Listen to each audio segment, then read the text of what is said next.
ఏవండి ఏం చూస్తున్నారు? సూర్య అనే మిత్రుడు గురువు మనసు అనే ఒక కథను పంపించాడు.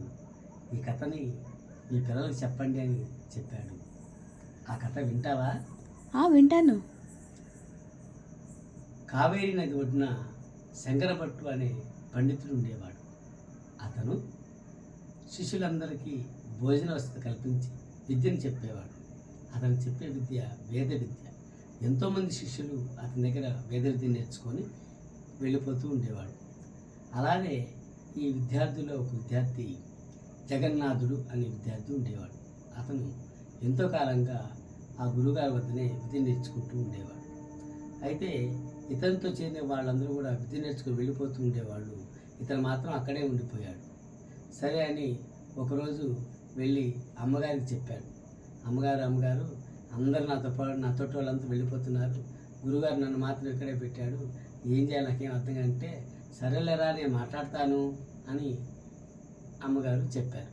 సరే అని ఆ పండితుడు రాగానే భోజనం వడ్డిస్తూ అమ్మగారు అడిగారు, ఏమండి ఆ జగన్నాథ్ సంగతి అయితే చూడకూడదు, వాడు ఎంతో కాలంగా ఇక్కడే ఉన్నాడు కదా అని అనగానే, సరేలే అని ఆ శంకరభట్టు గారు అన్నారు. అన్న తర్వాత అప్పటి నుంచి ఇంకా మొదలు గురుగారు పాఠం చెప్తారని దగ్గరికి వచ్చాడు. అరే ఈరోజు వెళ్ళి సమిధలు తీసుకురాపు అని పని పురమాయించాడు. సరే అని అది తెచ్చిన తర్వాత మళ్ళీ పాఠం చెప్తారంటే, అదిగో అడవికి వెళ్ళి ఒక పనికిరా నాకు ఏమైనా తీసుకురాగలవా అని పని చెప్పాడు. అలాగే గురుగారు అని అడవికి దగ్గరే ఉన్న అడవికి వెళ్ళాడు. అతను ఒక ఆకు తీసుకొచ్చాడు.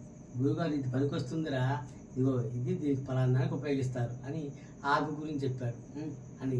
ఇలా చాలా రోజులు గడుస్తూనే ఉన్నాయి. ఇతను తెచ్చిన ప్రతి ఆకు గురించి గురువుగారు ఏదో ఒకటి పనికొచ్చే విధంగానే చెప్తున్నాడు. సరే ఆకులు అయిపోయి వేరు తీసుకురమ్మని పురమాయించాడు. ప్రతిరోజు ఒక వేరు తీసుకొస్తూ ఉండేవాడు. ఆ వేరు గురించి దాని గొప్పదనం గురించి అది ఎలా ఉపయోగపడుతుంది ఇలా చెప్తూనే ఉండేవాడు అనమాట. సరే అని ఇంకా ఆ జగన్నాథుడికి అర్థమైపోయింది, ఇంకా ఈ గురువుగారు నాకు పాఠం చెప్పేవాళ్ళు లేదు, నన్ను బాగా ఉపయోగించుకుంటాను తప్ప పనులకి నాకు విద్య చెప్పట్లేదు అర్థం చేసుకున్నాడు. కానీ గురువుగారికి ఎదురు మాట్లాడలేక అలానే ఉండిపోయాడు.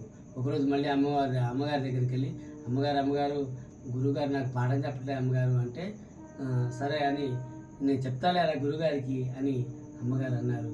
మళ్ళీ మరొక రోజు భోజనం పెడుతుంటే, ఏమండి ఆ జగన్నాథ్ సంగతి కాస్త చూడకూడదు, ఎంతో కాలమైంది వాడు వచ్చి అని అమ్మగారు అంటే, రేపు వెంటనే రేపు పంపించేసేవాడిని, వాడి విద్య అయిపోయిందని చెప్పాడు.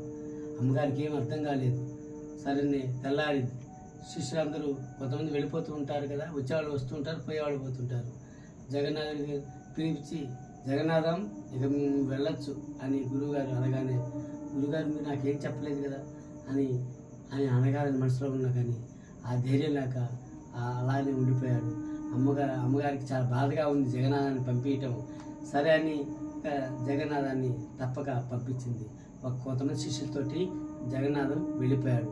వెళ్ళిపోతూ ఉండగా దారి మధ్యలో పెద్ద వర్షం వచ్చింది, చూడిన వర్షం. ఆ వర్షంలో ఎక్కడ తలదాచుకోవడం వాళ్ళకి అర్థం కాలేదు. సరే అని చిన్నగా అలానే త్వరగా వెళ్ళిపోయి ఒక చిన్న పల్లెటూరులో ఆగారు. ఈలోపు ఒక చిన్న కొమ్మ విరిగి ఈ వెళ్ళే వాళ్ళలో కాలు మీద పడింది, పెద్ద గాయమైంది.